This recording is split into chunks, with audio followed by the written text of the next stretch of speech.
So excited to introduce the author herself. Shamane Tan is the Chief Growth Officer at Sakuro, leading the security outreach strategy with the C-suite and executives. Recognized by ISEC as one of the global top 20 cybersecurity influencers, the cyber risk leaders and Cyber Mayday and the Day After author was also listed in the 40 under 40 most influential Asian Australians. And if that's not enough awards, I still have more to go. Winner of the ARN Shining Star 2021 award, the TEDx speaker and podcaster, is also the founder of Cyber Risk Meetup, an international community and platform for cyber risk executives to exchange learnings. Wow, if you're not already impressed and looking forward to the talk yet, I still have more to add from my own personal experience with her. So we actually knew each other when we were 17 years old. And I'm not going to say how long we know each other because you'll guess our age. But in the many years that we've been together, we've worked in the same company 3 times. And one of them was PrivateSec, which later became Sakuro. And I've seen how at every step in her career, be it as a teacher or as a cybersecurity recruiter, or even what she's doing now, she has really gone above and beyond what normal or the average person will achieve based on their career. But it hasn't been easy. You know, every step of the way, there's been new challenges, new milestones, new goals, new dreams, and she's always had to overcome lots of things. And so I really admire her determination, her resilience, as well as the success that she's achieved and deserved for today. So please put your hands together to welcome Shamane Tan. Thank you, Cindy. I was really surprised hearing her share that. And I think it's amazing being back in Singapore. The last time I've been here is about 2 years ago, and feel free to come in. And I've really missed home. So being back in Singapore felt so surreal. I think I was really looking forward to the delicious food. I must say that the food really, everyone knows Singapore food is really good, right? But like when I tasted my, what was it? Kway chap, all the duck rice and noodles, and I was like, whoa, I forgot how good it is. So that shows I really missed home. But I think more importantly, it's really nice to come back and see all of you here. You guys are friends. You guys are not just industry, professionals. It's actually a close-knitted community. So I've been very excited to look forward to meeting our friends again. And you don't know each other, you should take the opportunity because we have a lot of amazing security professionals here in this room and very experienced people as well. So I think, good to see everyone here. Okay, so it's been a while since I've done one of this. Usually it's all virtual, so it feels really weird to do this in person. But I'm really excited. We have a really nice program here planned out for you. So for just 15 minutes, I'm going to be sharing a bit about my journey and also a couple of takeaways and key insights of Cyber Mayday and the day after. And then after that, I have a few guest speakers with me. So we get to hear from Dongboon, who heads up IT security at NUS, and also Shamane Tan, who is the co-founder of Division Zero and SynCon. And also just want to say hello to those people who are joining us live right now from different parts of the world. So in Australia, I think we have some from India, Japan as well, wanting to stream and join us. So hi Cyber Riskers, thanks for joining us. Okay, so that's us, Cyber Risk Meetup. We're also on YouTube channel. So we have lots of events that if you can't join in person, you can catch up to the content on YouTube as well or on podcast. So I just wanted to do a quick thank you to our community supporters. But first of all, they have been supporting Cyber Risk Meetups for quite a long time now. For those who are not familiar with Cyber Risk Meetup, it's really a community of security professionals coming together and getting to exchange experience and insights. And we started that in Sydney, And then now we just expanded to Sydney, Melbourne, Perth, just set up a new chapter in Adelaide, in Singapore obviously, and Tokyo in Japan. So in total we have about 5,000 community professionals that will meet up, exchange their experience. And we can't get as far as we are without all our partners. So I have Syncon to Tank, AISP, I71, My Security Media, obviously Privacy as well, who've been a great supporter, and quite a few of our Privacy family here to join. Thank you very much. And also I have a lot of friends and families who join. My mom and my brothers here as well today. And a big shout out to the event sponsor today. So that's Cyber Security. Let me just show you who they are.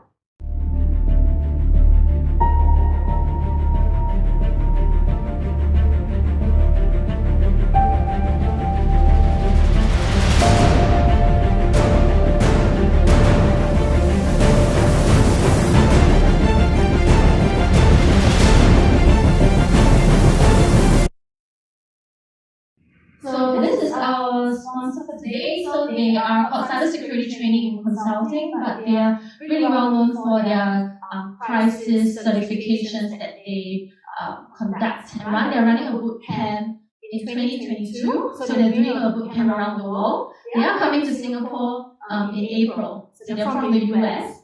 And they're offering a special promotional rate just for today for members and attendees, so you can scan the QR code to check it out. Now, so I just want to start off first with a bit about, give you a bit of time. Take a photo. So, hungry. Yes. Okay, that's great. Show them a bit of support and love. Alright.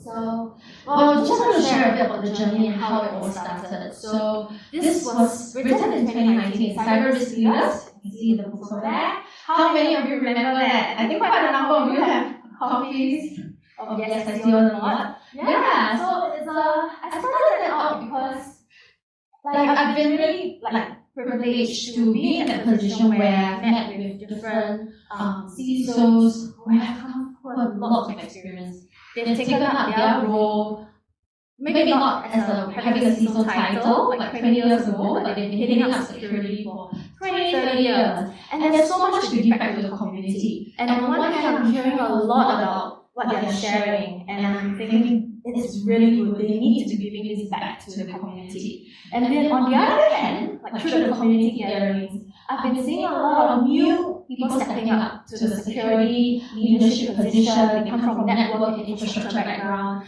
And a lot of them are saying that they are struggling because they don't know where they can reach out to get maybe some experience or mentorship, right? Because a lot of times you take up that role and you are thrown into the deep end and you are forced to swim yourself. And they are operating in silos. And I find that's very dangerous because they have to be part of that ecosystem and they have to leverage on the senior expertise on the previous generation who have been there and done that. So that's where I saw there is that gap.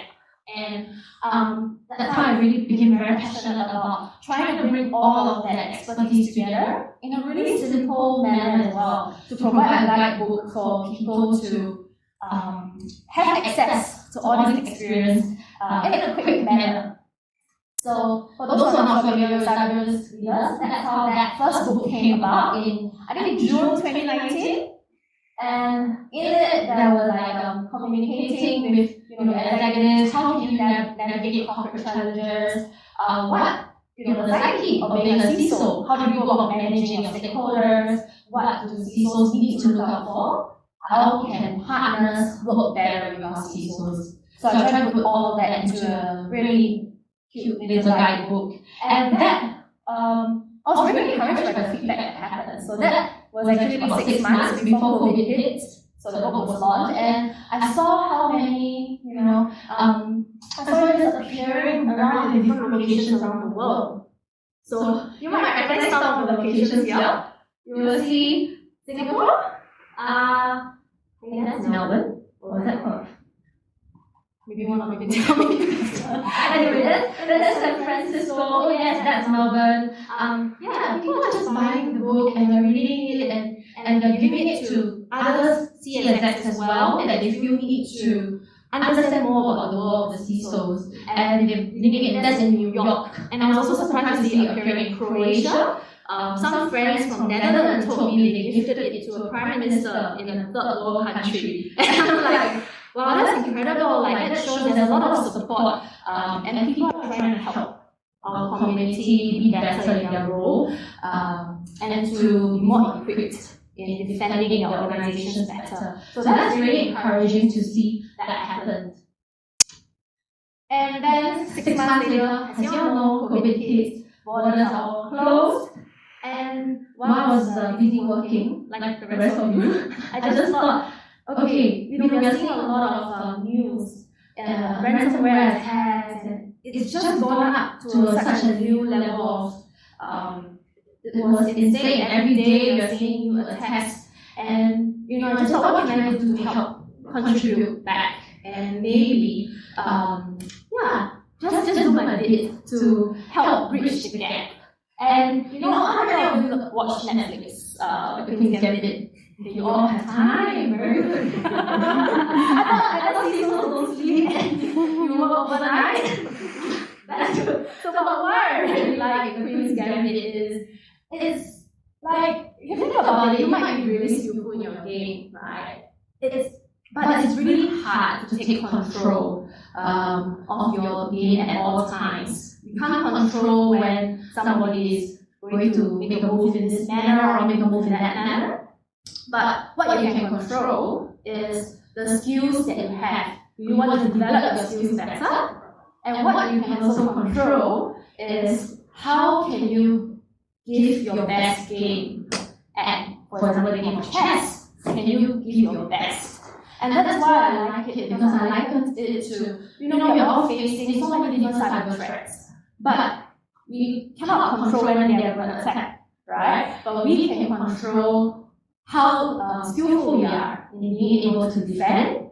We can control if we are able to give our best to defend as well. So that's where I got my inspiration, and I feel like, what I'm going to do is with this guy, Dan Roman. So let me just quickly tell you who he is. So he's the first CISO in the state of Michigan, and he was the first CISO also heading up security for 50 states in the US.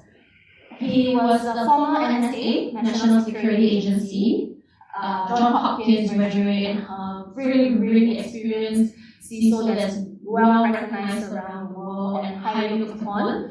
He also wrote the playbook for H1N1 about how they can respond to the incident and what are the different processes. And the US government is now using that for COVID. When that hits, they came up with the COVID playbook and they used a lot of the concepts and principles from Dan and his team.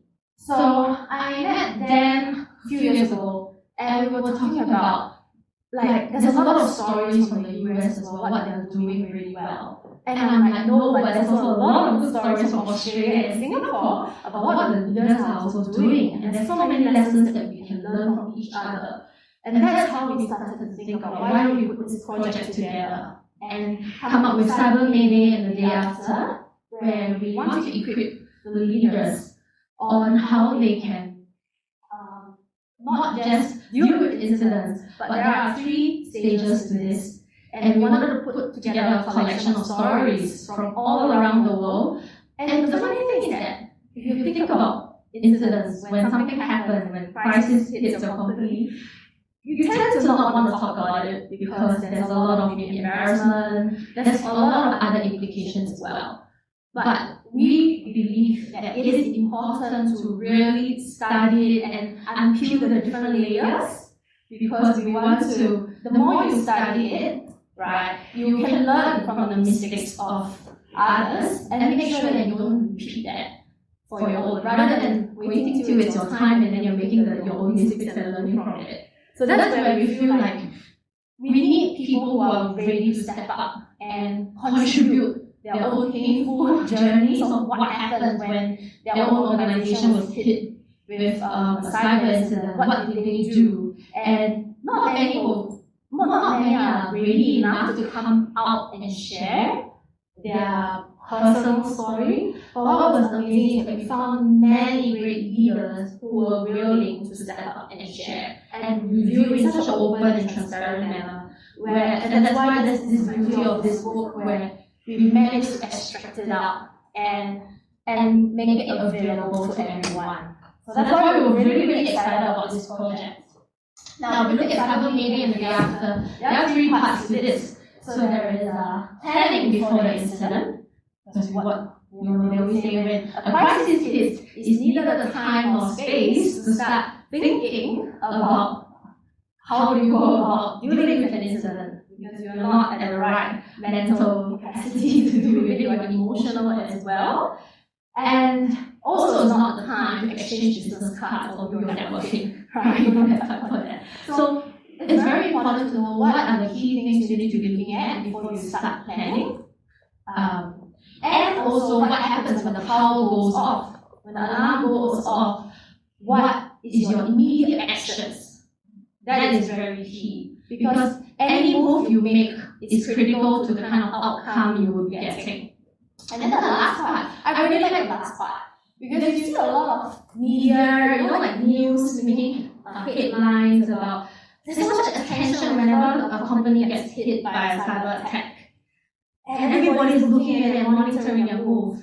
But what happens after that? When months later the news dies down, nobody is studying the company's action anymore. It's as if they forgot about the company, right? But I feel that's very important, because it's what does an organization do to recover after an attack is really key, because there are companies who disappear from the scene and they shut down their business. But there are companies who are striving after going through an attack. And there's so many lessons we can learn from them. And that's how these 3 parts come together. Okay, so who is actually in the book? So these are a few key people. I've really been so honored to sit down with them and unpack key lessons that they have to share. And some of the examples is like Doug Ritchie, who heads up the crime threat response for Interpol. And also we have like the CISO, the former CISO for NASA, Jet Propulsion Lab. Who would have thought that you can learn a lot about cybersecurity from how they deal with cyber risk in space? Very interesting lessons. And I mean, he also had to take this guy's professor. He used to work with the war fighters back in Pentagon, DC, Washington. And the concept of security and the conversation you have with the business is very different from the conversation you're having with the NASA guys. Because for them, how they interpret the importance of data is very different. And then he had to learn how to align his language accordingly to be able to make an impact effectively. And then over there on the corner of the screen is Greg Toohill, who I think some of you might know. You can see the American flag. So he was President Obama's chief security officer back then, and there were a lot of lessons as well that he had to share for this. And what about Singapore? Yes, there is as well. Quite a lot of that, but these are just an example of all the different voices that we managed to collect together. You can see from the US quite a lot, but also we have representation from Singapore. So like Yuval Ilus, who is the group CISO and COO at Standard Chartered Bank. And then saw Doug Ritchie earlier. Steve Katz is really interesting. He's the world's first CISO. He took up the title back in 1979 when he was in City Corp. So he's actually the oldest serving CISO back in New York. And then we have Wu Leong, who heads up IT security at NUS. We have quite a lot. Kevin is also from Singapore. Our very own Xiao Fei, who's also here in the room, shared quite a lot of great insights. Thank you very much. And yeah, the list goes on. I couldn't pack everyone on here. There's a lot. So what I'm going to do quickly now is just share a couple of key interesting things as well that I hope you guys can take away. So look at crisis communication, that's very important. Obviously there's a lot of case studies that we covered in the book, but one thing I wanted to share that in one of my discussions with Kevin, so Kevin was the lead media planner for MINDEF. This was a while back, and he was leading the investigation. I don't know how many of you remember the missing airline, Malaysian airline, the MH370. So he was running that communication, the media response, and during that period of time, it was there was a lot of anxiety. Everybody's scrutinizing it, and you have to be very careful about how you're communicating. And what he authored this with a bunch of other researchers. He deployed the console framework. So console framework was something that they look at the medical sector. How do the doctors break bad news to the patient's family after death or losses? And then look at the way they articulate that, and then look at how can they apply that in the aviation sector on what can be improved. So they identified a few things that needs to be worked on. And I had a discussion with him, and I took that console framework as well, and I looked at it from a cyber industry perspective. How can you apply and implement that and also tweak your conversation or communication accordingly? So some of you look at some of the features and communication from companies like Equifax or Uber even, but when you realize what's important is you need coherence in all of your communication. It has to be very, very clear. It has to be specific as well, so there's no room for ambiguity. And one major key thing that's always lacking in most responses is actually empathy. And it was funny, while I was preparing this presentation, I saw on LinkedIn, there was a very famous person that's very active on LinkedIn, and he was not happy about how, the recent the Log4j thing. So he didn't like the fact that vendors were all knocking on the door and saying, should I block my products because you can avoid this. And he was slamming the CEO, not the CEO, but the company of their approach. And it was interesting seeing how the CEO responded, because he responded very well, but he lacked one thing. And even when I looked at the response, I felt it wasn't relational. I couldn't feel the empathy at all. And interestingly enough, that was what everybody picked up on. They felt that there was no empathy, even though you were answering technically well. There was no warmth in the response. And that was what they targeted. And he got criticized really badly for that. So don't underestimate the power of empathy. That is very important. And of course, naturally you will talk about after the breach, what are the immediate steps you take. That's key, because obviously people want to know about the solution or your actions. It's also, I'm not going to spend so much time with it, but I'll just cover a few key things. So leadership is key. Right? You need to demonstrate that your leaders are responding. Your most senior leadership is responding as well. What are they doing? What are they setting up? What kind of support they are giving to their people? And the last three things is also nuance, orientation, and ongoing. So what does that mean? The nuance of you have to take into consideration who is your audience. So what is the cultural context, right? Who are you speaking to? What kind of backgrounds they come from? All that has to be taken into consideration. Sometimes the communication is too technical, and that goes over the head of your people that you are sending the messaging to. You have to make sure the message is oriented to your audience. And finally, it has to be ongoing. That's, communication and consistent communication is never too much. Basically, to keep your communication open, right? It has to keep, be ongoing. So that was something very interesting that I thought we can really apply also in the cyber industry. And in the book also we covered other things like how you can overcome best practice, empathy. Dad and I did a bit of a study, and we looked at ways we can get better outcomes, or deal with maybe very tricky stakeholders who are not bought into your cyber strategy, how do you go about it. Probably one key thing that we wanted to highlight also is the fact that you don't want, as we talked about the Queen's Gambit earlier, you want to remain in control of your game, or rather you want to put your best foot forward, right? And that really includes being ahead of the game, or being forward thinking, right? And how do you go about to do that? So I want to just share a story about how this is an example of when you are forward thinking and you're able to lead from the front. Don't know how many of you have heard of this losing the blueprint story, and it's a real scenario. So this is what happened. In the book, I met with Carol, who's been an FBI agent for more than 20 over years.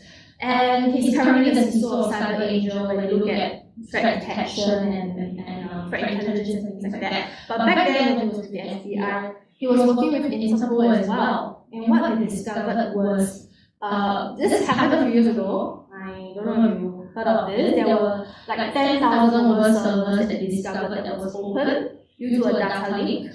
And on those open servers, they found that there were 400 blueprints of the airport around the world that was discovered. And what was quite scary was that it included very specific information about all the location of the airport cameras. And not just that, it's about which camera had motion detection sensors, which camera can have facial recognition ability, and also how can you access those cameras, the position of those cameras, and how you can bypass them. And also they discovered 300 security safety policies and procedures that was left on the open network. It was a third-party connected devices and some misconfiguration of cloud that they were able to pick up 300 safety procedures. And these procedures goes into the detail of how you can deactivate the security systems of the airports. So that is very, if it goes into the wrong hands, it can be misused in, I don't want to go into the details. And these blueprints it covered like UK, US, India, Spain, France, and many airports around the world actually. So that was discovered just in time. Unfortunately, FBI and Interpol worked together to close off everything. So this is one example. If you were not being forward thinking, you might not have even been able to realize that this was out there in the open. And that's very important that as leaders, we are constantly making the effort to try our best to stay ahead of the game. And one example also is the story shared by Hun Hyung, and I will let him come up in the next session, which is here. I really love the example of what NUS is doing, and I feel like they are a role model in Singapore because there's a lot of people in the education sector in other countries that are not as advanced in terms of how they're dealing with the cyber landscape. And I love the story, and I would like to hand it over to Bruno to share with us a bit about their success stories also, and how they were able to be ahead of the game. So over to you, Bruno.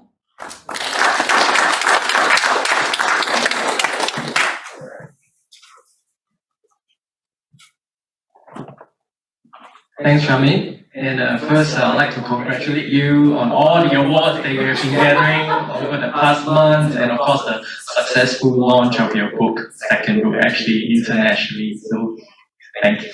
Thanks for inviting me to speak.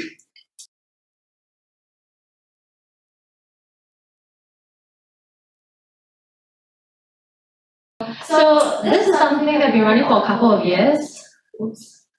Let me show it briefly, but it's really the CISO tribe. So if you are a CISO or you head up security in your space, then that is something you want to be part of the network. We run this once every few months where the security leaders get together. Quite a number of you are in that group already.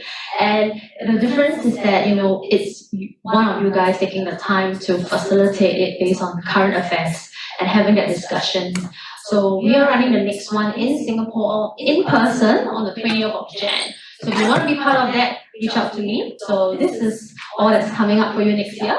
And with that, we have come to the end of the session. So what I just want to really add on is that we have a room for excellent senior people, experienced people here, all have, all coming in from different perspectives. So take advantage of the fact that the last few days of the year, you guys are still here, get to know each other if you haven't had the opportunity to. Leverage the network that we have here in the community. And I just want to also thank all of you for taking the time to come out for the launch. You can feel free to check out the books. There's special promotion as well that's only for today for Cyber Mayday. So if you want to grab a few copies for security team or other security leaders that you think would benefit from it, go for it. And I just want to thank the cyber risk people joining in virtually for the session. We'll be wrapping up the virtual session now, and then we will have a book signing, but at the same time, you're going to get an autograph of people like Xiao Fei on his page and Wu Leong on his page. They are available to do signing as well. So with that, thank you so much for your time. I'll pass it over to Cindy to do the logistics, but it's so good to see every one of you. So come up and say hi. Yeah, thank you. Okay, I'm sure you're all excited to network as well as to get your autograph copies. So Shamane will be signing the book over there, and there's also coffee and tea outside if you want to network outside. Yeah, okay, please, whoever is the first, you get the honor of being the